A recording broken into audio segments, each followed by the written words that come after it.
오늘 이야기할 내용은 앞으로 5년 혹시 있을지 모르는 금융위기를 안전하게 보내면서 10배로 자산 늘리기에 대해서 이야기해 보겠습니다. 저는 귀산촌을 준비하고 있습니다. 지난 3월 미국 국채 10년 장기채권 이자율이 3개월 단기채권 이자율보다 낮아지는 12년 만에 찾아온 불황의 전조로 인해 국내 금융가나 경제 전문가들의 2019년 말부터 찾아올 금융위기론이 급물살을 타며 사람들의 관심을 끌고 있습니다. 10년간 빌리는 돈의 이자율이 최근 몇 달간 급격히 낮아진 탓입니다. 10년물 금리가 내려간 것은 미국 연준이 올해 금리를 올리지 않겠다고 선언하면서 원래 경기가 나빠지면 양적 완화 조치로 금리를 동결하거나 내리는 조치를 하는데 작년까지 양적 긴축 정책으로 기준금리를 인상하는 정책을 펼치던 미국 연준이 금리 동결을 선언하면서 뭔가 불경기가 오고 있구나. 앞으로 심지어 10년 후에도 이자율이 지금보다 더 높아지기는 어렵겠구나 하는 심리가 시장에 팽배해 있다는 방증인 것입니다. 이는 만기가 10년인 채권의 이자율, 장기금리는 10년 후의 경기에 대한 사람들의 심리를 반영한 것이라 10년 후의 경기는 지금보다는 더 좋을 거라고 생각하기에 만기가 10년인 채권의 이자율이 현재 시중금리보다 높게 형성되는 겁니다. 또한 만기가 2년인 채권의 이자율 단기금리는 2년 후의 경기에 대한 심리를 반영한 것이고 일반적으로 사람들은 경기가 좋을 때는 2년 후보다는 10년 후의 경기가 더 좋을 거라고 낙관하여 10년 만기 채권의 금리가 2년 만기 채권보다 높게 형성된다고 할 수 있습니다. 그런데 경기가 나빠질 것이라는 걱정이 많아지면 10년 만기 채권의 이자율과 2년 만기 채권의 이자율이 비슷해지거나 심지어 역전되는 현상이 생기고 이것을 사람들은 경기가 침체될 가능성이 커졌다는 신호로 받아들이는 겁니다.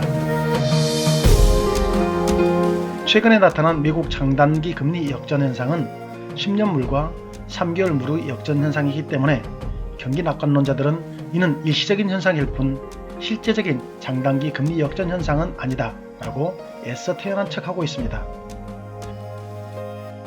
왜냐하면 3개월물 국채는 3개월 후의 경기 상황에 대한 반영이라고 보기보다는 현재의 금리와 같은 행보를 하기 때문입니다. 그래서 금리가 인상되다 멈추니 그대로 멈췄던 것이고 10년물은 내려오다 보니 그렇게 역전 현상이 나타나게 된 것입니다. 그러나 이게 그렇게 간단히 태연하게 넘길 일은 아닙니다. 원래 3개월물 국채 금리는 만기가 너무 짧고 그래서 3개월물은 미래의 경기 전망이라고 하기보다는 미국 중앙은행이 결정하는 기준금리를 반영한 금리라 했었죠. 이런 3개월물 국채금리가 버티고 있는데 10년물 금리가 내려간다는 것은 미국의 경기 전망이 나빠지고 있는데 미국 중앙은행이 금리 내리는 걸 거부하고 있으니 버티지 말고 빨리 기준금리를 내리라는 금융시장의 말없는 외침이기도 한 것이죠. 장단기 금리차가 역전이 되면 경제와 증시가 무너질 것이라는 대중매체와 여러 경제 전문가의 호들갑으로 투자자의 심리를 불안감이 장악하고 있습니다. 하지만 저는 이 장단기 금리차 역전에 대하여 시한폭탄 돌리기로 비유하고 싶습니다.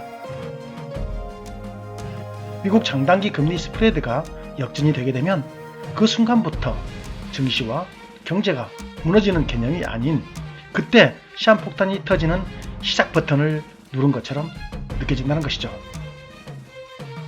언제 터질지 모르는 시한폭탄 돌리기 게임이 시작된 것입니다. 사람들은 경제 뉴스들을 통해 미국 장단기 금리차가 역전되는 순간이 바로 폭탄이 터진 그 시점으로 이해하는 분들이 많습니다. 하지만 장단기 금리차 역전은 시한폭탄의 버튼을 누른 것일 뿐 언제 경기 침체와 증시 급락이 발생할지는 아무도 알 수 없습니다. 예를 들어 2000년대 중반 글로벌 강세장 당시 미국 10년, 2년 장단기 금리차가 역전된 시점은 2005년 12월이었습니다. 그런데 노골적으로 깊이 들어간 시기는 2006년 1월, 2월이었죠. 그 당시에도 시장과 경제, 증시 관련 뉴스에서는 장단기 금리차가 역전되었으니 이제 망조가 들었다면서 공포심리를 키웠습니다. 이런 분위기 속에 2005년 12월에서 2006년 2월까지 겨울 증시가 약세장이 지속되기도 하였습니다. 하지만 그 당시 장단기 금리차 역전은 그저 시한폭탄의 버튼을 누른 것이었을 뿐이었습니다. 실제 폭탄이 터지는 데까지는 2년이라는 시간이 필요했습니다.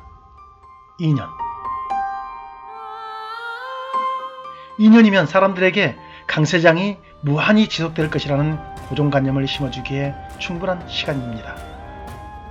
아이러니하게도 장단기 금리차 역전이 발생한 후 초강세장이 이어졌다. 장단기 금리차 역전은 일단 살짝 스프레드가 마이너스로 잠겼다가 다시 장단기 스프레드가 확대됩니다. 그리고 장단기 금리차가 역전되고 난 후엔 아이러니하게도 버블장이 매우 강하게 발생합니다. 미국 장단기 금리차 역전 이후 오히려 마지막 불꽃을 1년 이상 태우는데 자료 FRED 위의 자료는 미국 10년 국채 수익률과 2년 국채 수익률 간의 금리차 스프레드 장기 자료입니다. 표에서 설명드린 바와 같이 2005년 연말 역전 후 2년여의 강세장이 지속되었고 98년 6월 역전 후에는 1년 반 미국은 2년에 이르는 화려한 불꽃놀이와도 같았던 IT 버블이 폭발하였습니다. 그리고 88년 연말 역전되었을 때는 미국 증시는 오히려 10년이 넘는 초장기 강세장을 시작하였습니다. 1978년 장단기 금리차 역전 시기에도 미국 증시는 강세장이 이어지는 아이러니가 발생하였습니다.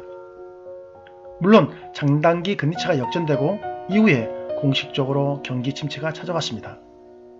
위의 프레드 자료에서 회색으로 반영된 부분이 공식적인 미국의 경기 침체기입니다.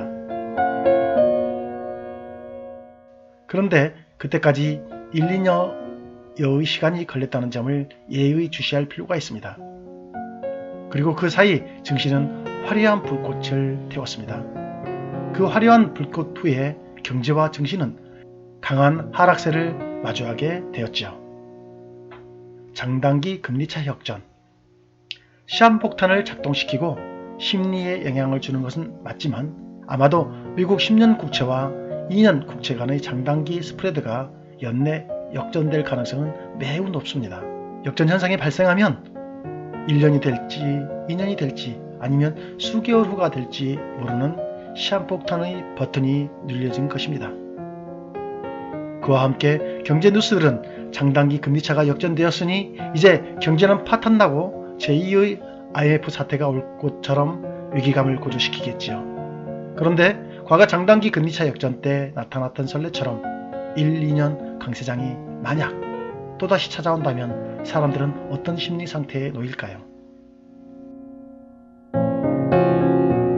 일단 한동안은 이거 뭐지? 라며 의구심을 가지지만 신고점을 연일 경신하는 지수를 보면서 투자 심리가 과열되기 시작하고 어느 순간부터는 장단기 금리차 역전 시한폭탄을 눌러졌다는 것을 망각하게 될 것입니다. 그리고 화려한 불꽃놀이와 그 와중에 만들어지는 버블 한가운데에서 끝없을 것 같은 경제 호황을 즐기게 될 것입니다. 그리고 그 폭탄이 터지면 다들 이렇게 말하겠죠. 아, 맞아. 1, 2년 전에 장단기 금리차는 우리에게 예언을 해주었어. 또한 장단기 금리차가 마이너스로 역전되었다고 경기 침체가 반드시 온다는 의미도 아니기에 경기노간론자의 일시적인 현상일 뿐이라는 말도 설득력이 있습니다. 그럼에도 불구하고 이를 가볍게 보아 넘길 일이 아니라고 생각하는 이유는 다음과 같습니다. 첫 번째, 과거 10년물 금리와 3개월물 금리가 역전되는 현상이 생기면 반드시 1, 2년 안에 경기 후퇴의 국면이 찾아왔고,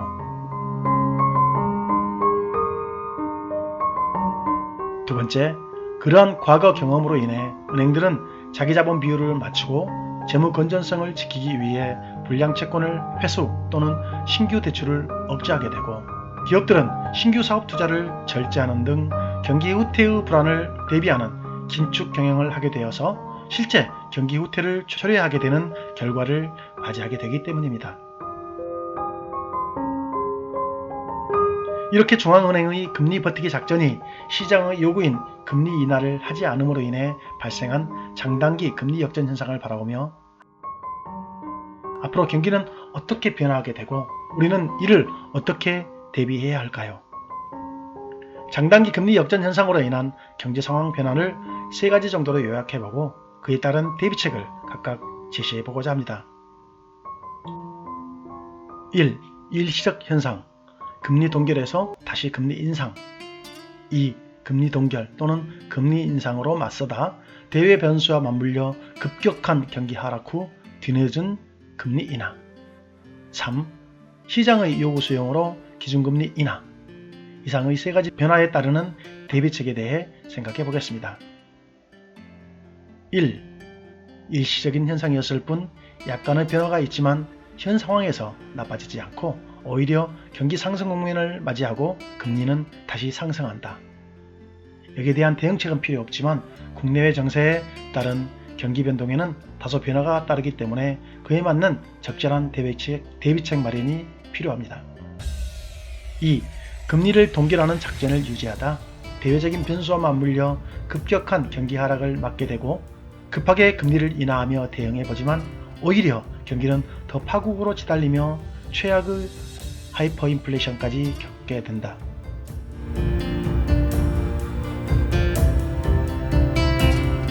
이를 대비하기 위해서는 적당한 때에 실물자산을 준비해야 하는데 대표적인 실물자산으로는 금과 은을 들 수 있겠습니다. 그리고 하이퍼인플레이션까지 내달리는 상황을 맞이하고 싶지 않고 일어날 가능성도 낮은 것으로 여겨집니다.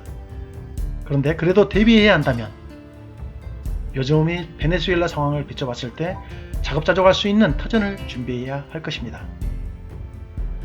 3. 시장의 요구 수용으로 기준금리 인하. 여기서도 세 가지 정도의 변화를 예견해 볼 수 있겠습니다.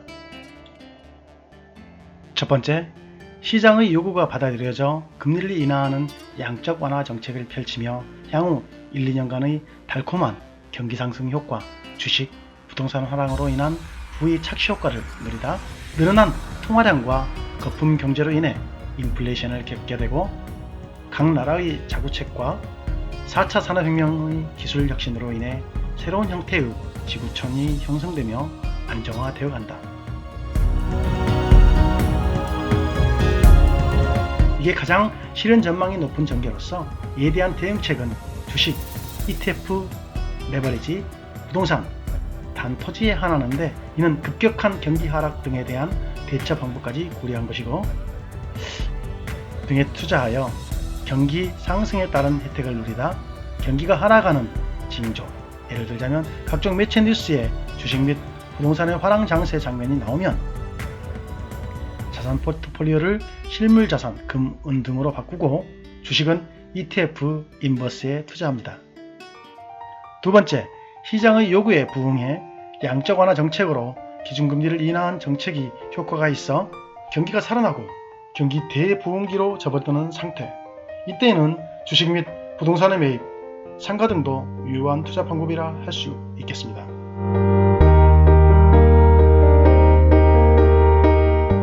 세 번째, 시장의 요구에 의해 기준금리를 인하하지만 약발이 받지 않고 오히려 늘어난 통화량과 국가 부채 등으로 인해 달러는 기축통화로서의 효력을 상실하며 최악의 하이퍼인플레이션으로 치달아 세계 대공황을 맞는다.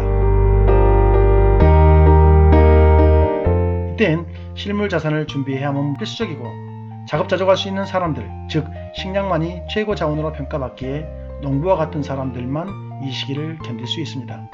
그리고 경기 최악의 상황은 누구나 공포심을 갖게 하는데 충분하기에 모든 사람이 투자를 꺼려하지만 그걸 극복하고 가지고 있던 실물자산과 현금 등으로 자산, 주식, 부동산을 늘리는 투자를 감행해야 할 것입니다. 이와 같은 방법으로 내 자산의 투자 효과는 2배에서 10배의 증식 효과를 볼 수 있을 겁니다. 이 내용이 도움이 되셨다면 좋아요 버튼을, 제 채널을 계속 지켜보실 분들은 구독 버튼을 눌러주십시오.